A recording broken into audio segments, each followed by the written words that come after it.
ఎప్పుడైతే నేను అలాగ సమయం గడుపుదానో నా సమస్యలన్నీ నేను మర్చిపోతాను. నా ప్రార్థన ముగిసేలోపు నా సమస్యలన్నిటికీ నేను సొల్యూషన్ పొందుకుంటాను.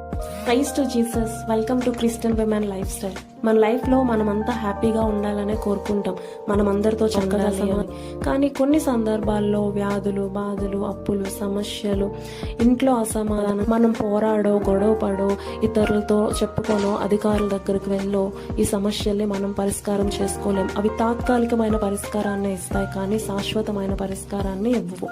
ఇటువంటి పరిస్థితులు నా లైఫ్లోకి వచ్చినప్పుడు ఇంట్లో అసమాధానంగా ఉన్న, పిల్లల ఆరోగ్యం, నా ఆరోగ్యం, నా భర్త ఆరోగ్యం, ఉద్యోగం, నా స్నేహితులు, చుట్టుపక్కల ఉన్న వారి రక్షణ, వీటన్నిటి కోసం నేను మౌనంగా ఉండి నా తలుపు వేసుకొని ఒంటరిగా నా సమస్యలంతా దేవునికి చెప్పుకుంటాను. నాకు సమాధానం వచ్చే వరకు, నా బాధ అంతా పోయే వరకు నేను దేవుని సన్నిధిలో గడుపుతాను.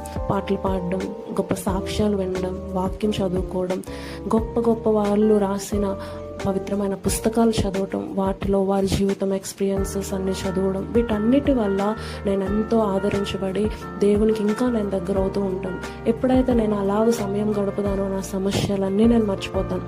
నా ప్రార్థన ముగిసేలోపు నా సమస్యలన్నిటికీ నేను సొల్యూషన్ పొందుకుంటాను. నేను ఒక నిండైన శాంతి, సమాధానాన్ని పొందుకుంటాను. వెంటనే నాకు సొల్యూషన్ రాకపోవచ్చు కానీ నా మనసులో సమాధానం ఉంటుంది. అది నేను పోరాడి, నేను మాట్లాడి, నేను గొడవ పడితే శత్రుత్వం తప్ప ఏమీ మిగలదు.